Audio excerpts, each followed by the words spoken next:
De parte de ONU Mujeres, un saludo muy especial al grupo aquí presente, especialmente a las compañeras panelistas, al compañero moderador.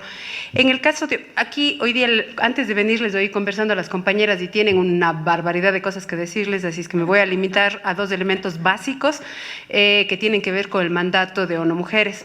ONU Mujeres es la Agencia de las Naciones Unidas para la Igualdad de Género y el Empoderamiento de las Mujeres.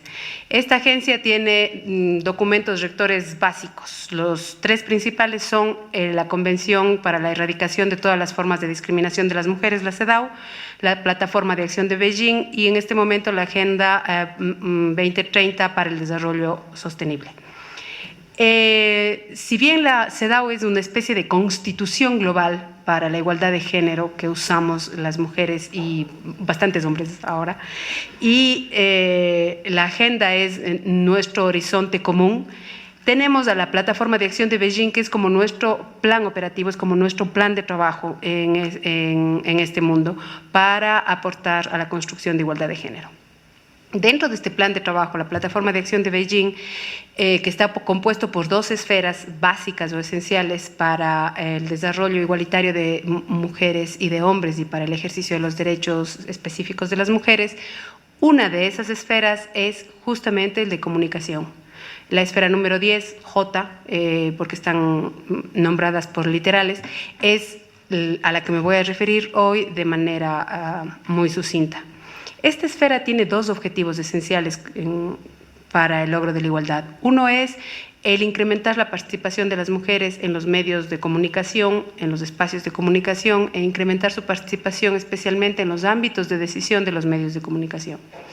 Y el otro objetivo es garantizar, aportar, contribuir a que los medios de comunicación difundan una imagen equilibrada y real de las mujeres. Estos dos objetivos, que después se desarrollan en algunas medidas específicas, tanto para los gobiernos cuanto para los medios masivos de comunicación y la sociedad civil y organizaciones de desarrollo, decía, estos dos objetivos están íntimamente relacionados. El primero tiene que ver con la participación en sí misma, que es el cumplimiento o el ejercicio del derecho de las mujeres a estar en los espacios de decisión, en los medios de comunicación, en los medios de difusión. Muchas veces ha habido una crítica a la presencia de las mujeres y se ha dicho que son las mismas mujeres las productoras o las reproductoras de una sociedad inequitativa y desigual en términos de género, y que la llegada de las mujeres no ha hecho diferencia. En este punto hay dos cosas que tenemos que considerar. La primera es que la llegada de las mujeres sí ha hecho una diferencia en todos los ámbitos, porque la educación que nos dan a mujeres y hombres genera una visión diferenciada del mundo y hace posible que las dos visiones que vamos construyendo a medida que nos vamos educando y vamos creciendo y vamos asumiendo y alimentándonos del imaginario social, se conjugan cuando estamos las dos partes para, en el mejor de los casos, sacar lo mejor que tenemos de las dos visiones. En el peor de los casos, sacamos lo peor que tenemos las dos visiones y tenemos un planeta un poco difícil de vivir. Pero el primer elemento es que sí se generan cambios. Por ejemplo, la llegada de las mujeres a los espacios de decisión política ha hecho posible que hayan normas, que hayan programas, que hayan planes, que hayan políticas que antes no se veían como parte de la gestión pública. Todo lo que tiene que ver con quitar la cortina que tapaba el espacio privado para que pueda ser puesto en el ámbito público, por ejemplo, lo que hacía relación el compañero moderador, todo lo que tiene que ver con el trabajo de cuidado estaba detrás de la cortina del ámbito privado y eso no fue visible hasta que las mujeres lo estudiaron, lo analizaron, lo debatieron, lo pusieron en el tapete y lo llevaron a la academia hasta el nivel de la economía y ahora tenemos un ámbito de la economía que es la economía feminista que cuantifica, califica, define cuánto las mujeres están aportando al Producto Interno Bruto con el trabajo que antes no era considerado como un trabajo productivo que aporta a la economía de los estados.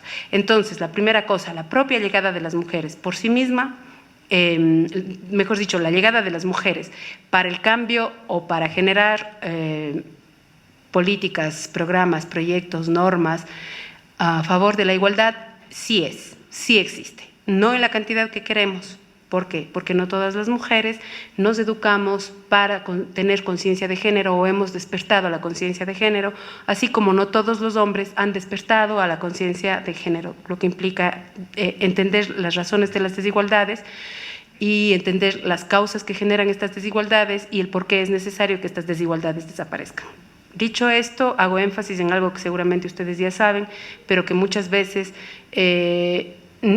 nos tienta a resbalarnos. Cuando hablamos de igualdad de género no estamos hablando de un posicionamiento en el que las mujeres y los hombres nos ponemos en diferentes esquinas del ring, ni tampoco estamos hablando de quién es mejor, quién es peor, quién tiene más cualidades o menos cualidades. Eso es caer nuevamente en una visión biologista, que lo que hace es plantear que el hecho de haber nacido con un sexo nos da necesariamente un tipo de comportamiento, un tipo de conducta, un tipo de pensamiento, un tipo de sentimiento, como si fuera una condición sine qua non.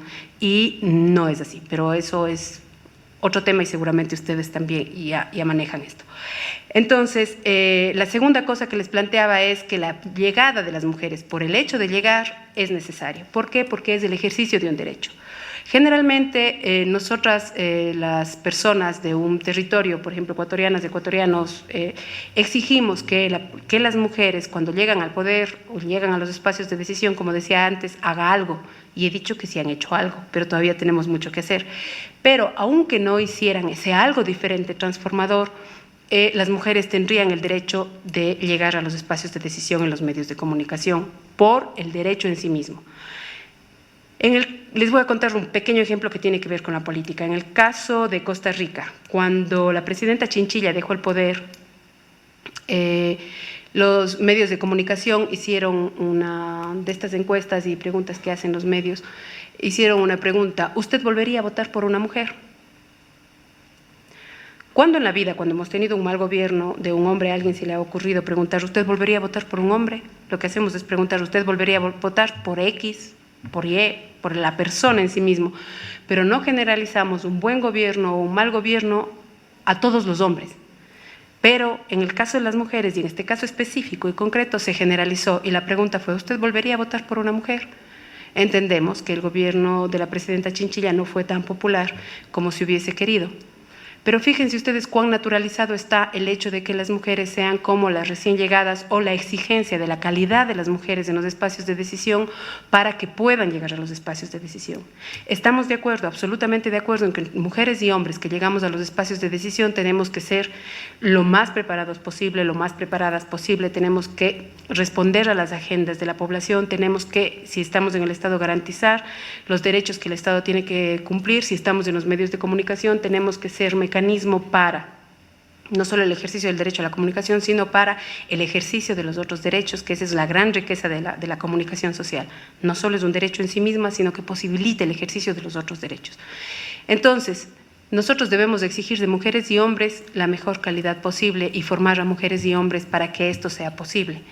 Pero no podemos decir que las mujeres no pueden llegar porque no están preparadas, cuando sabemos que en nuestras sociedades muchas personas vamos llegando a espacios de decisión sin que tengamos la preparación suficiente. Entonces, la llegada de las mujeres a los espacios de decisión es un derecho de las mujeres, así como el derecho que tienen los hombres. Lo mejor y lo óptimo es que los estados respondan a la formación, a la capacitación, a la preparación de mujeres y hombres para que tengamos igualdad de condiciones en la llegada.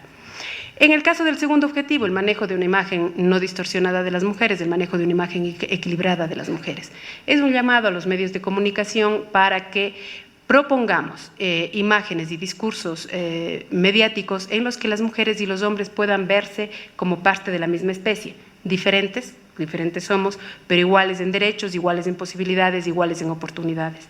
En la ciudad de Cuenca, de la que soy parte, se habrá notado desde el principio, hay un observatorio que se llama el Observatorio Ciudadano de la Comunicación.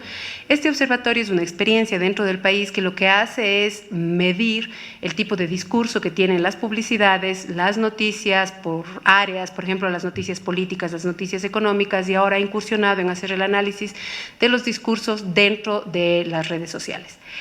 Lo que se encuentra allí es que efectivamente todavía tenemos un manejo discursivo que discrimina a las mujeres, las vuelve invisibles en espacios en los que han sido tradicionalmente liderados por los hombres, las vuelve objetos sexuales, especialmente en las publicidades,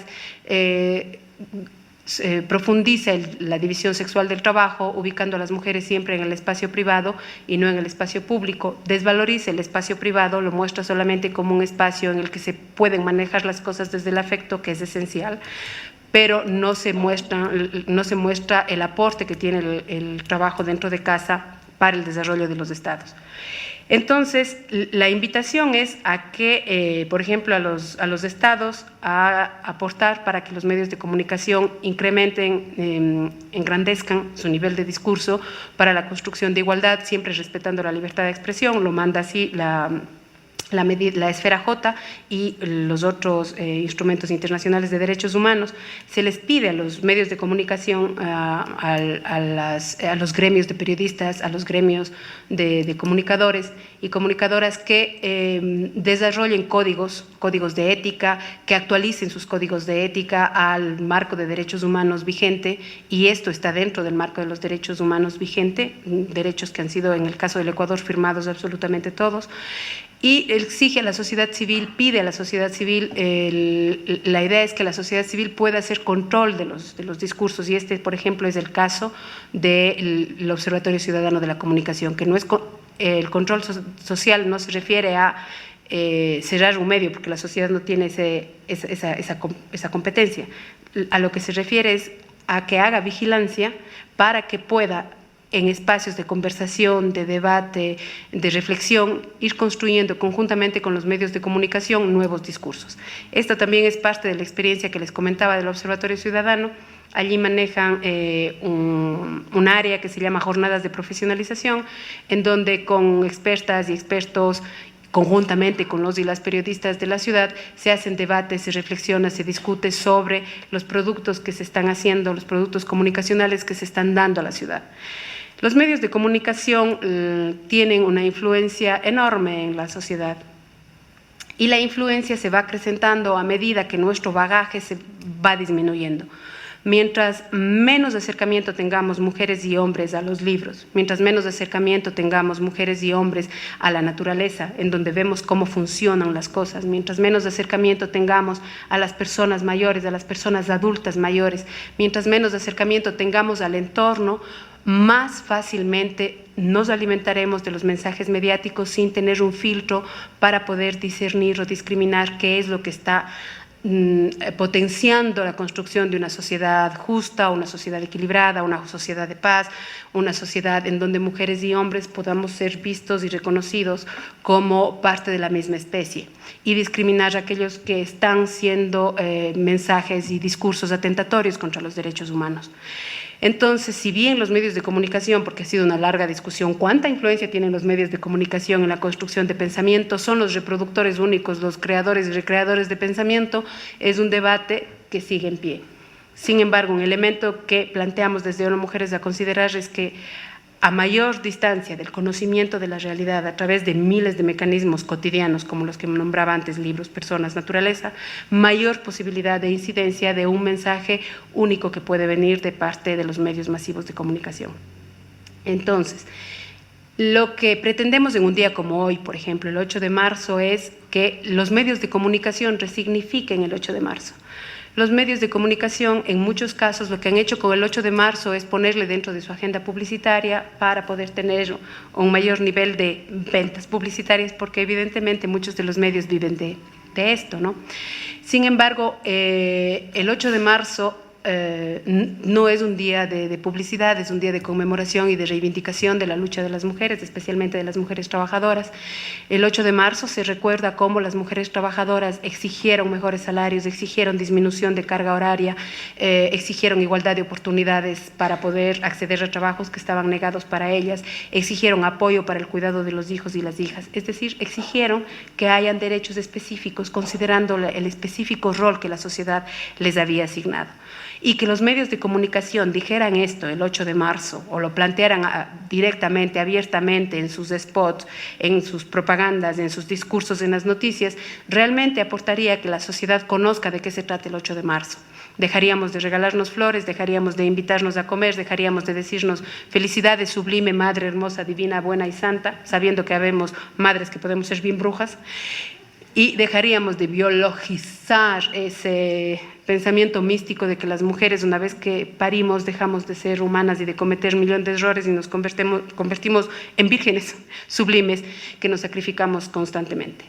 Habría que romper esa idea el 8 de marzo y habría que recuperar a la sujeta de derechos que se plantea estar al lado de sus compañeros varones para conjuntamente luchar por la igualdad de género, que es conseguir que mujeres y hombres ejerzamos nuestros derechos plenamente, tengamos una vida plena, podamos armonizar nuestra existencia y no seamos víctimas ni victimarios de un proceso de explotación, porque la explotación va desde la casa hasta el trabajo. Así es que, para cerrar y no pasarme del tiempo, invitamos a los estudiosos y estudiosas de la academia en el ámbito de la comunicación, a quienes hacen la práctica de la comunicación, a quienes tienen el privilegio de acercarse a las personas para después transmitir su mensaje a las personas de la sociedad civil, del Estado, de las empresas, de las instituciones, para después dirigirse con ese mensaje a las personas. Les invitamos, decía, a que construyamos o seamos parte de la construcción de un mundo igualitario, considerando de partida estos dos elementos básicos: más mujeres en los medios, más mujeres en los espacios de decisión, menos imágenes tergiversadoras de nuestra naturaleza humana. Muchísimas gracias. Primero, muchas gracias a CIESPAL una vez más por invitarnos a este espacio a discutir, a María por mantener viva la convocatoria y sobre todo la posibilidad de discutir los temas que tienen que ver con nuestros derechos y con el ejercicio del ser mujer en una sociedad cada vez más compleja, en una sociedad donde retroceden cada día nuestras conquistas y donde mucha gente todavía quiere y piensa que puede atropellar y seguir atropellando lo que hemos logrado en miles de años, sobre todo en años de mucho dolor y de muchas vidas de mujeres que han quedado en el camino. Así que celebro una vez más estar aquí y celebro que sea hoy 8 de marzo, no porque celebre el 8 de marzo, porque el 8 de marzo no se celebra, como bien lo decía la compañera. Conmemoramos, rememoramos, recordamos y sobre todo nos damos ánimo para seguir en esta lucha, porque es una fecha que no solamente recuerda a las mujeres trabajadoras, efectivamente ahí nació y con esa consigna tenemos hoy un 8 de marzo casi mundial, ¿no? Pero se ha ido transformando también, porque las luchas de las mujeres han ido transformándose a lo largo de los tiempos y hoy hablamos de un 8 de marzo que reivindica nuestros derechos, nuestro ejercicio a tener control sobre nuestro cuerpo y sobre todo un 8 de marzo que nos permita vivir cada vez en mejores condiciones, libres de violencia y en unas relaciones mucho más equitativas entre hombres y mujeres. Así que bueno, yo no hice caso a lo que María me pidió y hice otra cosa. Espero en algún lado encontrar lo que María me pidió, que era que revisara un poco los instrumentos legales que han firmado nuestros países para que tengamos una igualdad de género. Y como ya cada vez estoy creyendo menos en las leyes y cada vez estoy creyendo menos en los tratados y en las firmas y en esas cosas, entonces decidí que voy a no pelearme por ese lado porque creo que me van a caer unas cuantas compañeras acá, entonces prefiero ir por otra línea. He escrito un texto para tratar de sintetizar lo que quiero plantear esta noche. El texto se llama «Las mujeres seguimos cometiendo traición». Y empiezo con recordar una noticia que hoy muy pocos y muy pocas vimos, porque seguramente no hace parte de esa agenda mediática masiva, y además tiene que ver con una manera distinta de ver el 8 de marzo. Dice la noticia: mujeres de más de 50 países del mundo participan hoy en manifestaciones y huelgas en el marco del Día Internacional de la Mujer. En Estados Unidos, miles de mujeres organizan una huelga de un día que se ha denominado Día sin Mujeres. En Virginia, Todo el sistema de escuelas públicas cerró hoy, después de que 300 mujeres solicitaran por escrito el día libre. Algunas escuelas también cerraron en Carolina del Norte y en Nueva York. Fuente Democracy Now! Yo no sé si ustedes vieron esta noticia. Creo que no. Sí, ¿quién la vio? ¿Quién la leyó? Ay, levante la mano, levante la mano. Alto, alto, alto, alto. 1, 2, 3. Y yo 4. Es una noticia que debería estar en todos los medios de comunicación, porque es una noticia que nos dice que todavía hay esperanza y que todavía las mujeres se siguen movilizando y nos seguimos movilizando de manera muy fuerte contra los poderes. Primera parte. Olimpia, la traidora. Olimpia de Gouges, activa líder francesa ligada a los girondinos, luego de liderar una reunión y marcha de más de 10.000 mujeres ataviadas con las célebres gorros rojos de París revolucionario de 1789, entregó a la Asamblea Nacional la primera Declaración de Derechos de la Mujer y la Ciudadana. Por ese hecho, fue sentenciada a morir en la guillotina, acusada de traición a la revolución, por los hombres de la Revolución Francesa, que miles de mujeres ayudaron al triunfo. La declaración, que jamás pasó al pensum de estudio de los colegios de señoritas en Latinoamérica durante los siglos XVIII, XIX, XX y XXI, fue muy similar a la que entonces sí aprobaran los ciudadanos revolucionarios de Francia, la primera Declaración de Derechos del Hombre y del Ciudadano. En el prefacio, Olimpia escribió: las madres, las hijas y las hermanas, representantes de la nación, constituidas en Asamblea Nacional, considerando que la ignorancia, olvido, desprecio de los derechos de la mujer son causas de desgracias públicas y de la corrupción de los gobiernos, han resuelto exponer una solemne declaración de los derechos naturales, inalienables y sagrados de la mujer. Olimpia solo pedía derechos, libertad, igualdad y fraternidad para las mujeres. Sin embargo, esa primera reivindicación política feminista no era compartida por los hijos del patriarca o de los patriarcas que dirigían la revolución, cuyo sector más conservador hizo fracasar el histórico primer intento de posicionar los derechos de las mujeres en el mundo. Uno de los revolucionarios se apellidaba Chaumet y era un misógino notorio, tanto o más, o será menos, que un personaje muy conocido en este país, Alexis Mera, o cualquier otro poderoso jerarca de las revoluciones políticas del siglo XXI en Nicaragua, Venezuela y en nuestro Ecuador.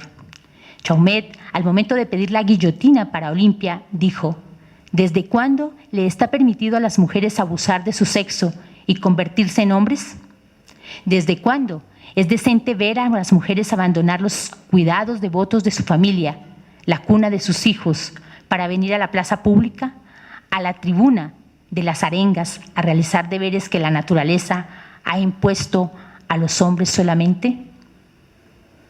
Parte 2. Las mujeres seguimos cometiendo traición.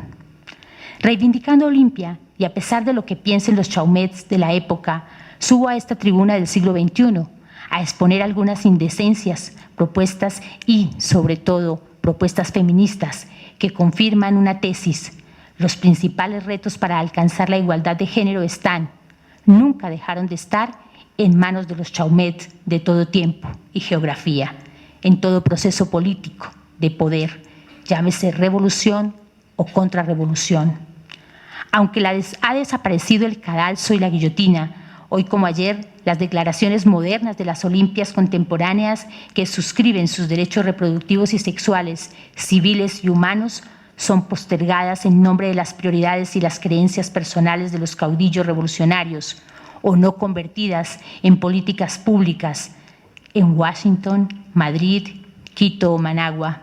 Y hoy, como ayer, traicionan a esas revolucionarias las Olimpias, las mujeres entre ellas, algunas en el poder, algunas asambleístas a las que un alto dirigente, por ejemplo, en este país revolucionario, motejaría como las mal culiadas por intentar no traicionar sus antiguas convicciones de mujeres revolucionarias. Las traicioneras por reclamar que no se postergue la agenda de los derechos del siglo pasado, la del siglo XX. Son unas cuantas feministas amargadas, según un nada agrio jefe revolucionario que con el vergonzoso aplauso de intelectuales de izquierda acaba de requisar la mayor fecha simbólica de las mujeres, el 8 de marzo, para acomodarla a sus intereses electorales, posicionando este día con una marcha y lucha de la memoria contra los banqueros y feriados y contra los migrantes. Parte 3. La contraofensiva conservadora global o el curuchupismo, como dicen ustedes. Es que de esto se trata todo. Hoy, una ofensiva conservadora planetaria de regresión de derechos humanos, sexuales, reproductivos y civiles de las mujeres, del género y el laicismo a escala global, cuya arista más odiosamente visible es Donald Trump y sus chicos del Tea Party y su supremacía blanca, pero que aglutina y atraviesa regímenes de derechas, de izquierdas, del norte y del sur, desde Rusia hasta Ecuador, España y otros, los partidos de la nueva derecha, de Europa del Este, etcétera. Cuarta parte. Así que la revolución feminista que la iniciaron las mujeres del norte industrializado, las 4 millones de mujeres gringas y gringos el día siguiente a la posesión de Donald Trump, a los cientos de miles de argentinas que coparon Buenos Aires en el primer paro nacional de mujeres y las que hoy movilizan al mundo en la opción más transformadora, el reto integral que hoy tiene la sociedad global para avanzar y no permitir el retroceso estratégico profetizado por Susan Sontag en los 90. Un recuerdo, el cuadro y la sexualidad son ciudadanas. Una activista de derechos humanos en este país, muy conocida en América Latina, Ana Lucía Herrera, cuestionaba la actuación del poder central así. Decía, toda la vida dudan de nosotras, que es sino una duda estructural que nuestras propias capacidades y de nuestra condición ética de mujeres, decir que no pasa el aborto en casos de violación porque las mujeres vamos a utilizar ese pretexto para abortar. Siempre somos dudosas y somos dudosas ante el presidente de la República y sus asesores que consideran que como somos dudosas vamos a utilizar ese pretexto para abortar, como si abortar fuera algo así como permiso, me voy a tomar un café. No entienden de nada, decía Ana Lucía. El neomachismo, quinta parte. En la actualidad tenemos un fenómeno curioso en América Latina. Hoy más que antes estamos ante una avalancha de hombres y mujeres que tienen conocimiento académico sobre género y que ejercen poder o deciden sobre políticas públicas que nos afectan a las mujeres. Son lo que la economista salvadoreña Julia Evelyn Martínez decía, los neomachistas. Esa es una nueva forma de machismo que utiliza los planteamientos del género para invalidar y anular a las mujeres que exigimos nuestros derechos en voz alta. El español Miguel Llorente sostenía que el patriarcalismo ha urdido nuevas tramas para defender su posición de poder y estas se basan en los supuestos problemas que la incorporación de la mujer a la vida activa ha tenido sobre todo en el ámbito de las relaciones familiares. A esa nueva estrategia de dominio posmachista, por haber nacido en el contexto de la posmodernidad y por haber mantenido desde su aparición una cierta distancia respecto a las posiciones clásicas del machismo tradicional, del patriarcado, es a lo que hoy conocemos como el posmachismo o el neomachismo. Parte 6, conclusión.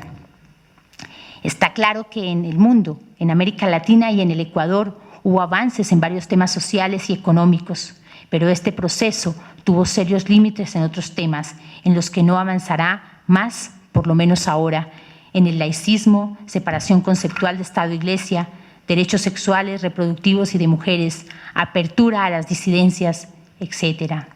Esa será tarea pendiente de otra generación superior a esta, menos anclada en el pasado. Las actuales discrepancias en temas tan complejos no se resolverán en el periodo 2017-2021. En el específico tema de derechos de las mujeres tendrán que venir nuevos aires. Luego del garcianismo teocrático en materia de derechos, solo pudo venir el alfarismo. Esa es la tarea de la nueva generación que hoy tiene menos de 20 años, porque esas tareas permanecerán represadas y no se podrán aprobar en este ciclo. Tendremos o tendrán que hacerlas otras en otro tiempo, tal vez después, si aún tenemos vida, las más viejas y los más viejos, y tendrán que hacerlo también nuestros hijos, nuestras hijas. Hoy tenemos un camino todavía incierto en el tema de los derechos de las mujeres. No estoy siendo fatalista, pero sí creo que estamos ante un momento muy complejo. Por eso creo que estamos, y resumo un poco, ante un retroceso de derechos, ante una nueva postura del machismo anclada en una forma que conocemos como el posmachismo o el neomachismo. Cómo luchar contra quien tiene hoy los contenidos del género, quien los maneja, pero los utiliza a su manera y sobre todo para generar política pública que no necesariamente nos beneficia a las mujeres. Estamos ante una reconquista de las calles. Yo creo que la lección que nos han dado las mujeres en Estados Unidos, las mujeres en Argentina, tenemos que retomarla. Los movimientos sociales en este país particularmente y el movimiento de mujeres lo vemos el día de hoy con las marchas dispersas, con marchas llamadas para otros temas que no tienen nada que ver con los temas de las mujeres. Espacios como este en el que venimos, yo veo casi los mismos y las mismas, donde todavía muy pocas generaciones nuevas nos siguen. Ahora decíamos con María, qué bueno que hay jóvenes de colegios, porque creo que ahí está definitivamente una esperanza muy grande. Un reto muy concreto, y es en el tema de los instrumentos. Yo creo que firmar instrumentos por los países es muy importante, por supuesto. Eso nos permite decir, ok, el Ecuador ha firmado casi todos los instrumentos para proteger los derechos de las mujeres, pero ¿qué tanto está haciendo para que esos instrumentos se aterricen en política pública, pero sobre todo para que se transforme la cultura patriarcal y machista? Ahí creo que hay un reto importante. Gracias. Buenas tardes con todos y todas. Quiero agradecer a CIESPAL por la invitación y muy particularmente a María Pesina, secretaria general de CIESPAL, por permitirme estar aquí esta tarde con ustedes. Bueno, yo vengo un poco a ser de abogada de diablo, la verdad, lo cual me pone un poco intimidada, porque quiero ser un poco crítica, autocrítica en relación a replantear esta pregunta de si es posible alcanzar la igualdad de género y cómo es posible alcanzar esa igualdad de género. Y digo que vengo a ser como de abogada del diablo porque también quiero dejar por sentado la posición personal desde la cual voy a hablar, que es una posición que se presenta con paradojas y tensiones. Por un lado, una posición política feminista, pero por otro lado, una posición como investigadora, como socióloga, que de cierta manera siempre está en constante contradicción dentro de mi propio proceso como feminista y como académica. Entonces, quiero partir desde ahí porque efectivamente lo que voy a señalar esta tarde son varios aprendizajes que yo he podido tener, aprendizajes que efectivamente también han ido minando mi optimismo desde la palestra del feminismo y que yo creo que son, lo que voy a presentar acá son más bien múltiples preguntas para también repensar las estrategias políticas que estamos emprendiendo como feministas. Entonces, eso es lo que quiero plantear efectivamente hoy y dejar en suspenso esta pregunta de si es posible o no alcanzar la igualdad de género y cómo es posible. Para eso quiero partir de una pregunta que parece sencilla pero no lo es, y es cuestionarnos cuál es el sujeto político del feminismo. Este ha sido un debate importantísimo dentro de las teorías y las discusiones feministas, lo que nos lleva a replantear esta noción de el sujeto político del feminismo. ¿Es la mujer? ¿Son las mujeres? Y si son las mujeres en sus distintas diferencias, ¿cómo es posible construir agendas políticas homogéneas que puedan articular las distintas formas de lucha social y política? En este sentido, también quiero partir de una pregunta en torno a cómo la participación política de las mujeres garantiza o no la construcción de luchas, demandas, agendas, derechos y ciudadanías más incluyentes y justas. Y en este sentido, sí quiero problematizar en términos tanto analíticos como políticos esta dificultad y estas paradojas que con las que uno se encuentra en torno a la reflexión sobre cómo nos construimos como ciudadanas.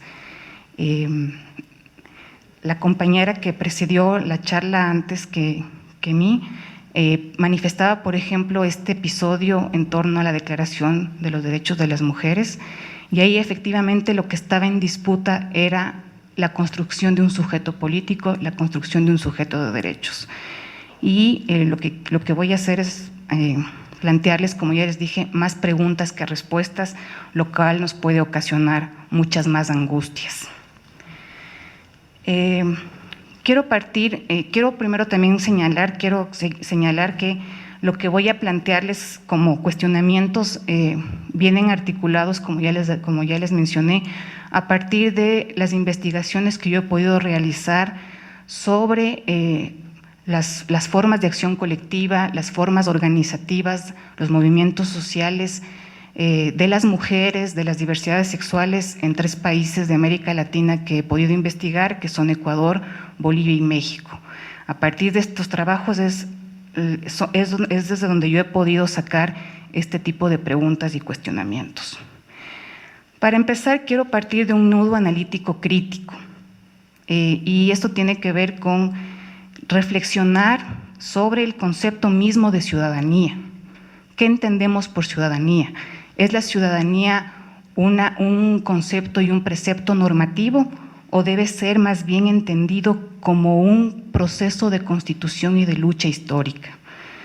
Creo que esto es fundamental porque de ahí se desprenden varias preguntas analíticas que deben ser problematizadas en términos políticos, en términos de estrategias políticas concretas que forman parte de nuestras luchas más cotidianas y de protestas más públicas. Una primera pregunta: ¿de dónde vienen los derechos? ¿Sí? ¿Cómo se construyen los derechos? Los derechos son, desde una perspectiva contractualista y liberal, universales para todos, y ya nos ponía la compañera el ejemplo efectivamente de la Declaración de las Mujeres, de las mujeres y de los derechos humanos. También preguntarnos en términos analíticos y políticos cómo se construye la ciudadanía. ¿Quiénes somos los ciudadanos?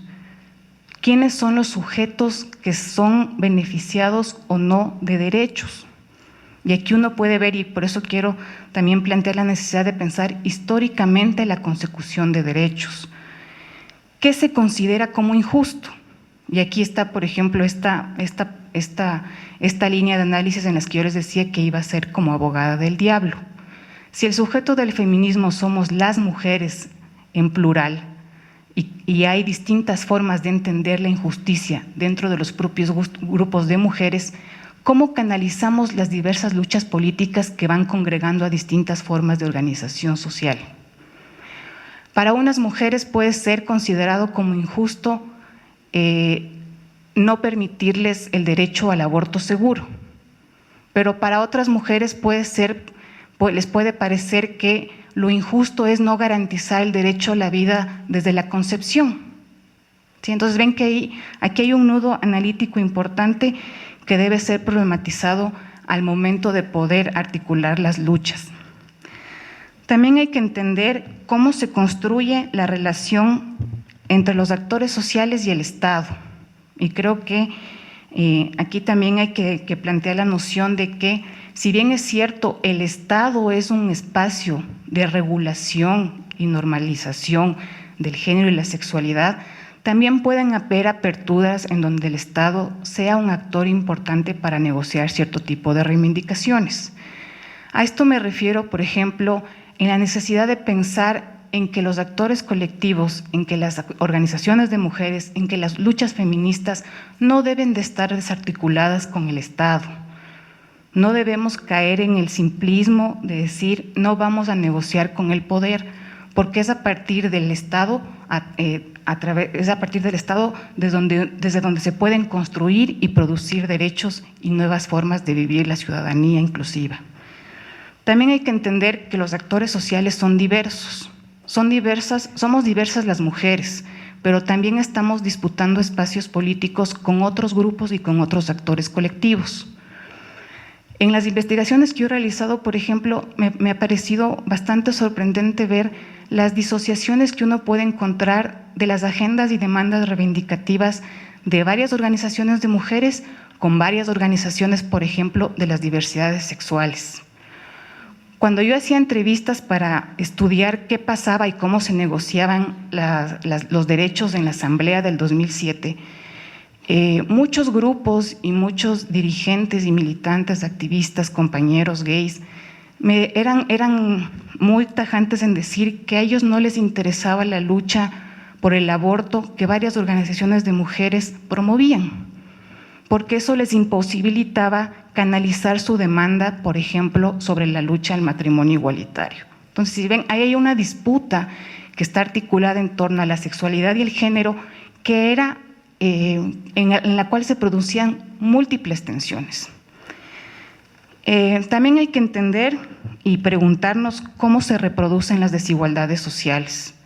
Y aquí también hay esta tensión y paradoja en torno a si es posible alcanzar la igualdad cuando se viven las desigualdades sociales de manera diferenciada, ¿sí?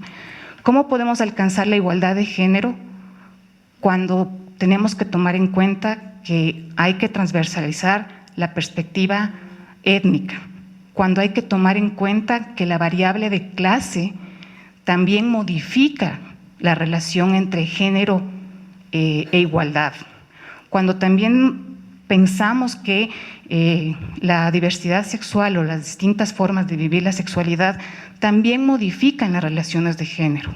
Entonces, no va a ser lo mismo las mujeres que son criminalizadas por practicarse abortos, porque esas mujeres son las mujeres empobrecidas, porque las que no nos morimos abortando somos las que tenemos privilegios. No va a ser lo mismo la persona trans que tiene que ir a cambiar su cédula, su género en su cédula, porque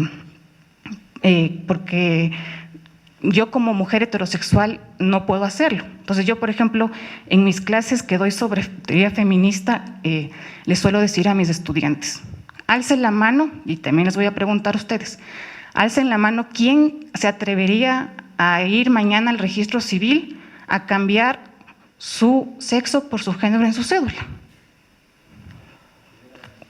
Una persona,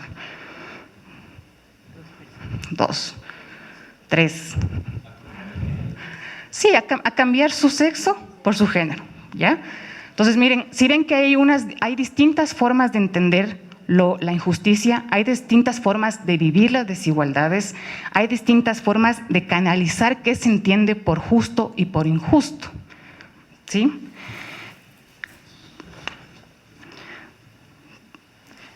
¿Por qué les hago estas preguntas? Les hago estas preguntas porque ya les había mencionado previamente, hay que entender que los derechos se construyen históricamente.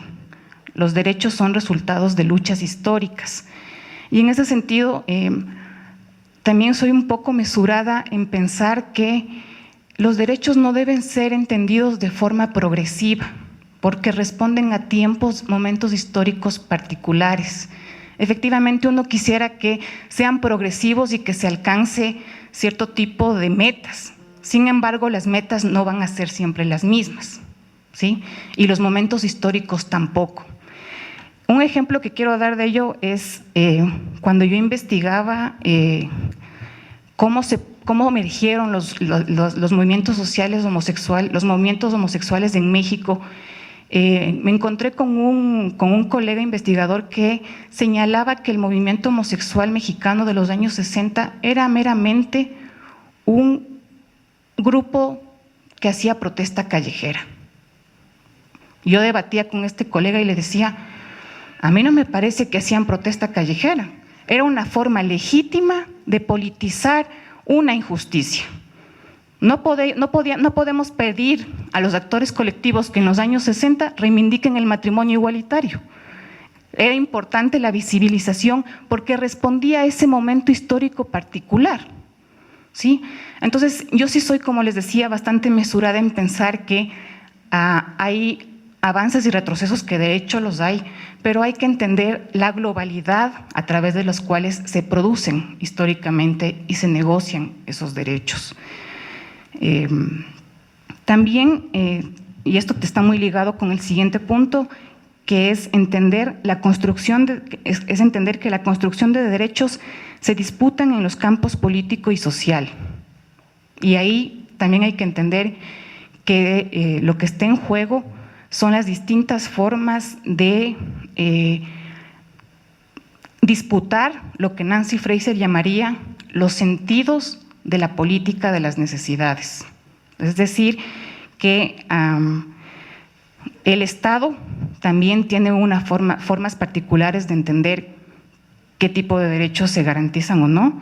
También hay que entender que hay otro tipo de actores que están también disputando sentido sobre esas luchas. Este ejemplo común que es el tema del aborto. O sea, hay grupos pro vida o antiderechos que están conformados por mujeres, pero que consideran que es injusto matar a un feto, ¿sí?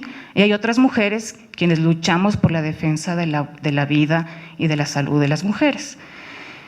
En este sentido, subrayar otra vez que la consecución de derechos no debe entenderse en forma progresiva y que esta puede ser una posición pesimista, pero efectivamente responde a las distintas formas y mecanismos de disputa dentro de estos campos político y social, y también entender que hay distintas formas de comprender qué es justo y qué es injusto, ¿sí? También en las clases que suelo dar, sé dar una clase de masculinidades, en donde varios de mis alumnos dicen, ya no queremos hablar más de los hombres, que se piense en ellos, ¿sí? Efectivamente es una labor emocional complicada para las feministas ponernos a pensar en los hombres, pero los hombres también sufren la estructura de dominación de género, entre comillas, ¿sí? También por ejemplo, hay un trabajo maravilloso de un demógrafo mexicano, Juan Guillermo Figueroa, que dice, los hombres se suicidan por no ser buenos proveedores, ¿sí? Y claro, lo dejo aquí otra vez como abogada del diablo para dejar como un punto de discusión. Otro tema fundamental es que la consecución de derechos no garantiza la eliminación de las desigualdades sociales. Entonces aquí también está otra vez la vuelta a esta pregunta de ¿es posible alcanzar la igualdad de género? Y vuelvo a mi visión pesimista, muy articulada también al trabajo de un muy conocido sociólogo, Charles Tilly, que habla de la reproducción de las desigualdades. Es decir, las desigualdades son persistentes, se van a seguir reproduciendo de manera distinta. No podemos eliminar las brechas de desigualdad si tomamos en cuenta, por ejemplo, el clivaje o la variable étnica. O sea, pese por ejemplo, a varios de los mecanismos de política social que ha habido en los últimos años en torno a acceso a educación, etcétera, etcétera, siguen siendo las mujeres indígenas las que están todavía con una deuda pendiente. Y también otro tipo de aprendizaje es pensar que hay que entender estratégicamente la compleja trama de relaciones y de actores sociales en donde se encuentran totalmente articuladas y reproduciéndose relaciones de poder al estilo Foucaultiano, ¿sí? Ahí es cuando yo me vuelvo autocrítica y digo, las mujeres también vivimos relaciones de poder dentro de nuestros propios grupos de pares. Esto es difícil de decir, complicado de asumirlo y mucho más complicado de tomarlo como un ejercicio autorreflexivo. Algunas salidas, porque tampoco todo es oscuro, tampoco todo es trágico. Salidas que son preguntas, que siguen siendo preguntas. Pensar cómo se politizan las luchas sociales, ¿sí? En términos estratégicos. ¿Qué es lo que vamos a activar como injusto? ¿Cuál va a ser el agravio que nos va a juntar estratégicamente como mujeres para poder canalizar las luchas y las reivindicaciones políticas? También hay que entender cómo las luchas sociales están atravesadas por estas relaciones de poder marcadas por el género, la sexualidad, la clase y la etnicidad. Si no tenemos la capacidad de comprender la complejidad que atraviesan las vidas de las mujeres, difícilmente podríamos converger en un espacio deliberativo. También entender cómo negociamos lo que es injusto, cuándo podemos dejar de ser egoístas por lo que a nosotros nos parece correcto para podernos identificar con otras luchas y con otras causas. Yo, por ejemplo, cuando quise ser feminista en los años 90 en Ecuador y me acerqué a varias organizaciones de mujeres, su lucha política era la representación política a través de la ley de cuotas. No me sentí identificada, no me sentí parte de esa forma de entender la política. Lo que tuve que hacer es integrarme a un naciente grupo de mujeres lesbianas que se estaba organizando. Pese a que no tendría por qué decirlo, pero lo digo, soy heterosexual, pero me identificaba con la lucha lésbica, más que con la lucha de las mujeres de las organizaciones heterosexuales. Y como cierre, también otras preguntas más. ¿Cómo estamos canalizando las luchas sociales? Pienso que estamos viviendo efectivamente un nuevo momento que es importante, en el cual se están revitalizando formas de identificación colectiva a través de contextos estructurales que están posibilitando reagruparnos, canalizar nuestras luchas de manera más estratégica y de manera menos diferenciada y menos autónoma. ¿Cuáles son nuestras nuevas, entre comillas, nuevas agendas de trabajo, nuestras nuevas agendas de demandas? ¿Cómo estamos modificando las instituciones sociales? ¿Cómo estamos modificando las estructuras sociales? ¿Cómo podemos modificar las estructuras sociales? ¿Y cómo estamos construyendo justicia? Con esa pregunta quiero cerrar. ¿Cómo estamos construyendo justicia? Muchas gracias. Bueno, muchas gracias a todos y a todas que están aquí. Para mí es un placer compartir la mesa con estas expositoras de gran nivel académico y de crítica. Compartir la mesa con mi ex profesora Sofía Argüello, a quien le estimo mucho y aprendí mucho con ella en sus clases, que dio un breve resumen de lo que nos ha dado. Y también estoy sumamente contenta de ver que cada año que estoy aquí en CIESPAL se amplía el público, ¿no? El primer año que hicimos este evento creo que llegaron a 30 personas, el segundo a 50, ahorita creo que estamos en alrededor de los 80. Ojalá que en los próximos años tengamos un auditorio lleno, interesado en oír el debate que se hace en torno a las mujeres y en torno a la igualdad de género, que realmente, como decía Sofía, es un tema que tiene sus aristas, ¿no? Y que a veces nosotros las utópicas pensamos que lo podríamos lograr, pero sí se hace difícil porque hay un juego interesante de poderes y de intereses. Bueno, yo tampoco me hice caso a lo que me propuse en un inicio en este conversatorio, como Nelly, soy rebelde, entonces no me hice caso y más bien preparé no sé si un manifiesto, pero fue todo lo que me surgió durante todos estos días que se planteaban los asuntos de género. También quiero aclarar que no celebramos el día, sino conmemoramos, y que los medios de comunicación en este marco a pesar de que nos dan cierto protagonismo en esta fecha y en el 25 de noviembre, aún no delimitan ni trabajan bien la historia que comprende este día, ¿no? Bueno, y voy a empezar con una frase de una de las feministas latinoamericanas que más me gusta, entre tantas, que es Marcela Lagarde. Somos las feministas de tercer milenio herederas de todos los feminismos que se han dado en el mundo. Dejemos de tomar partido a la manera masculina y patriarcal. Debemos ser amplias, generosas y además aprovechadas. Debemos aprovechar la sabiduría de todos los feminismos. El feminismo, lo que vamos haciendo, han sido las más grandes creaciones culturales, políticas, filosóficas de las mujeres como género en la historia humana. El feminismo ha enriquecido en el mundo en lo que vivimos, y nosotras, por ser feministas, hemos dado un sentido peculiar a nuestras vidas para mejorarla. Hemos hecho un gran viaje interior y exterior, hemos recorrido muchos caminos, hemos enfrentado avatares de la vida con lucidez, creatividad y desde luego con una gran capacidad de encuentro. Hemos aprendido a vivir y ese es un aprendizaje feminista, a favor de nosotras mismas y a favor de la vida. Hoy muchas mujeres ecuatorianas han parado, han dejado de realizar por horas o por todas sus jornadas sus tareas y responsabilidades diarias.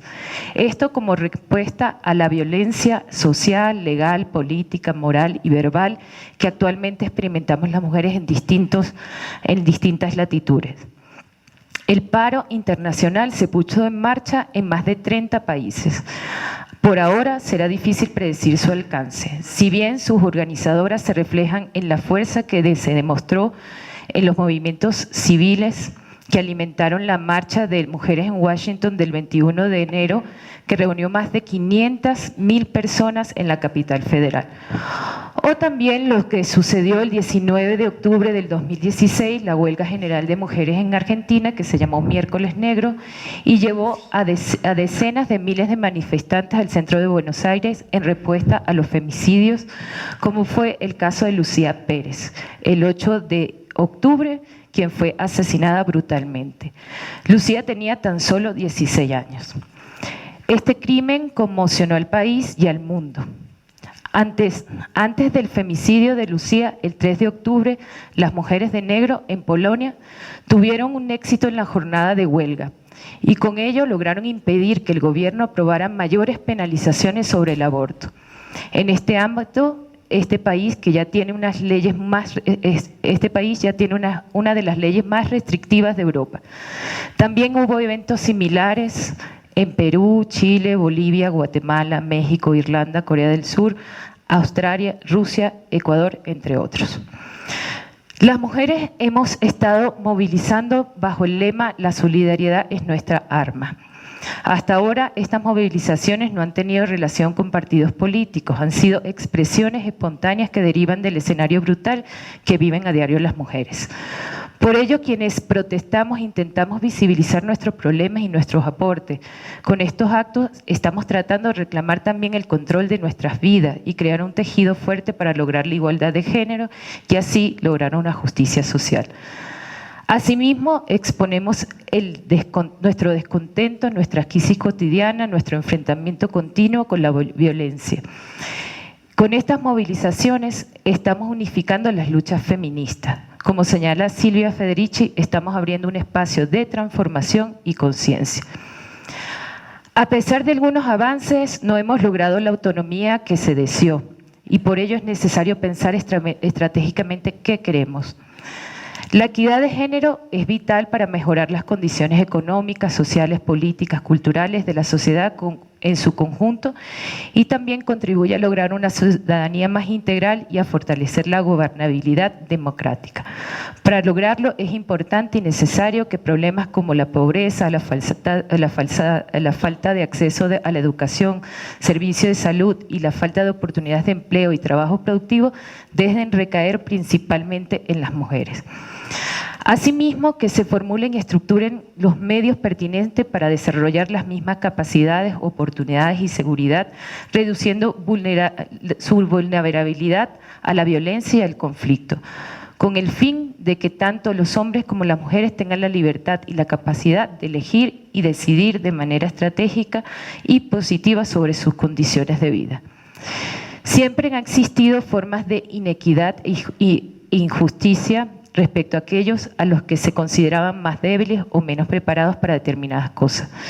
Y estas percepciones se fundamentan en teorías naturalistas, biologicistas, que colocaban a las mujeres en una escala menor a los hombres. En este sentido, la noción de equidad de género es un concepto altamente novedoso que pone de manifiesto la desigualdad que existe respecto de los hombres sobre todos los demás géneros. Desde la construcción de las sociedades, en todas ellas se estableció la noción de que el hombre era más fuerte y más capaz que todos los géneros, así como también que la mujer debía quedar relegada solo en la responsabilidad de las tareas domésticas en el espacio privado. Recordemos lo planteado por Silvia Federici en su afán de repensar el desarrollo del capitalismo desde una perspectiva feminista. Ella ha identificado que este modo de producción ha generado diferencias radicales dentro de la división sexual de trabajo, que está fundamentada sobre un patriarcado. El capitalismo, sin duda, intensificó la violencia contra la mujer en diferentes formas. Por lo tanto, Federici señala que el proceso de formación del proletariado mundial no se realizó solamente a través de la expropiación de los medios de subsistencia de los trabajadores europeos y esclavización de los pueblos originarios, sino asimismo requirió la transformación del cuerpo en una máquina de trabajo y sometimiento de las mujeres para la reproducción de la fuerza de trabajo. De allí, siguiendo con la autora, la acumulación originaria no haya sido meramente la acumulación de trabajadores y capital, sino también la acumulación de divisiones al interior de la clase trabajadora. Divisiones que le han servido al capitalismo para intensificar y ocultar la explotación.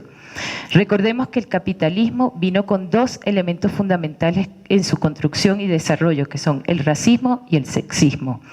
Por lo tanto, la acumulación de trabajo y la degradación de las mujeres forman parte de su dolorosa historia, que sin duda se acentuó en este proceso. De esta manera se comenzó a desarrollar, en el caso de las mujeres, una división sexual de trabajo, un nuevo contrato social, como el que plantea Paterman, que define que las mujeres, madres, esposas, hijos, viudos, en términos que ocultaban su condición de trabajadora, mientras que dio a los hombres libre acceso a los cuerpos de trabajo, el cuerpo de las mujeres, a su trabajo y el trabajo de sus hijos. De este modo, las mujeres pasaron a ser un bien comunal que cualquiera podía apropiarse. El trabajo femenino, dice Federici, se convirtió en un recurso natural disponible para todos, no menos que el aire que respiramos o el agua que bebemos. Aunque actualmente esto ha cambiado, persiste en ciertos espacios públicos la desvalorización del trabajo de la mujer, y también sobrevive esa idea de que la familia es la institución para la apropiación y el ocultamiento del trabajo de ellas. Todavía no se reconoce la labor doméstica de la mujer, y los roles de la mujer todavía acentúan a que el hombre es productor y la mujer se ocupa del hogar y educar a los hijos. Federici señala que las mujeres han sido forzadas frecuentemente a procrear en contra de su voluntad, experimentando una alienación con respecto a su cuerpo, su trabajo e incluso sus hijos, más profunda que la experimentada por cualquier otro trabajador. Así, las mujeres tuvieron que enfrentar un trabajo forzado como era la maternidad y además producir niños para el Estado, todo naturalizado. Cualquier trabajo que realizara la mujer en casa era considerado un no trabajo y carecía de valor. El matrimonio era una carrera que las mujeres tenían que ejercer con satisfacción y honradez, de tal manera que cualquier trabajo que hacían eran considerados tareas de ama de casa. En cambio, si un hombre hacía el mismo, era considerado productivo. Si estas tareas eran trabajadas fuera de la esfera privada, se pagaban más bajo que el hombre. Esto aún sucede. Uno de los puntos que se destaca en el texto de Federici, que es el Calibán y las brujas, que explica la relación capital-trabajo y que ayuda a entender el papel de la mujer en el actual desarrollo del capitalismo globalizado, es el patriarcado del salario, que se refiere a una política que no permite que las mujeres tuvieran dinero propio. El dinero era propiedad exclusiva de los hombres, aunque en la actualidad las mujeres pueden hacer uso y disponer del dinero que ganan. Los hombres aún son quienes más acumulación de bienes poseen, sobre todo cuando el capitalismo convirtió el salario como uno de los instrumentos de acumulación. La mujer durante siglos fue desvalorizada y fue considerada inferior y un sujeto que dependía de la dirección de un hombre. A pesar que han pasado siglos, esta idea permanece en el imaginario social tradicional, aunque hay ciertos matices que han empoderado a las mujeres en la esfera que antes eran impensables. La globalización ha hecho posible expandir nuevos pensamientos, pero también ha acentuado el sexismo y el clasismo, dos elementos que trabajan para denigrar a la mujer social y culturalmente. Por ello, las mujeres han transitado en un escenario de luchas constantes y gracias a ellas se han logrado una inserción en el campo social, político, laboral y cultural. Pero aún las brechas existen y son profundas. Luego de recorrer brevemente las reflexiones de Silvia, nos preguntamos, ¿qué está pasando ahora? ¿Cómo estamos? Las mujeres, la respuesta es que las mujeres estamos hartas. Las brechas salariales de género son aún un obstáculo para la autonomía económica de las mujeres y la superación de la pobreza y la desigualdad en la región. Esto lo señala CEPAL. Así de que la brecha salarial entre hombres y mujeres se redujo 12,1 punto porcentual entre 1990 y 2014, las mujeres reciben un promedio de solo 83,9 unidades monetarias por cada 100 unidades monetarias percibidas por los hombres. De acuerdo con los datos divulgados por el Observatorio de Igualdad de Género de América Latina y el Caribe de la CEPAL, si se comparan las remuneraciones recibidas, ellas pueden ganar hasta 25,6% menos que los hombres en similares condiciones. Recibir el mismo salario que los hombres en igualdad de condiciones es un derecho de las mujeres.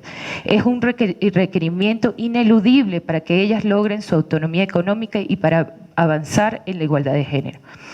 Para la eliminación de la brecha salarial, CEPAL ha propuesto promover espacios para la negociación colectiva y la participación activa de las trabajadoras en los procesos donde se discuten estos temas. Mejorar los salarios mínimos, ya que estos fomentan la igualdad, especialmente en los sectores como peores remunerados, implementar políticas que permitan mayor corresponsabilidad en las labores del cuidado de personas dependientes, por ejemplo, dar más licencias de paternidad y asegurar igualdad de oportunidades de capacitación, ascenso, horas extras y otros compromisos laborales que mejoran la masa salarial. En Ecuador, el 20% es la brecha entre los salarios que perciben las mujeres respecto a lo que reciben los hombres, según los datos de ONU Mujeres del 2016. Asimismo, las mujeres trabajan 2,5 veces más que el hombre en el hogar y en cuidados. Esto es un trabajo no remunerado. Este indicador contraviene el principio constitucional de igualdad en las remuneraciones y es uno de los problemas que refleja la situación laboral de las mujeres en el país. Por ello es necesario que se promuevan políticas de enfoque de género. Ni una menos, ya lo hemos escuchado y oído leído en las redes sociales. Según la DINASEP, los casos de femicidio en Ecuador se han duplicado en el 2017 en relación al mismo periodo del año anterior. Hasta el mes de enero del 2017 han asesinado a 15 mujeres. Esto, según las investigaciones previas, ha sido a manos de su pareja o expareja. En el periodo de 2016 se registraron 8 casos. Sin embargo, los datos hasta el día de hoy, arrojan 35 femicidios en el país.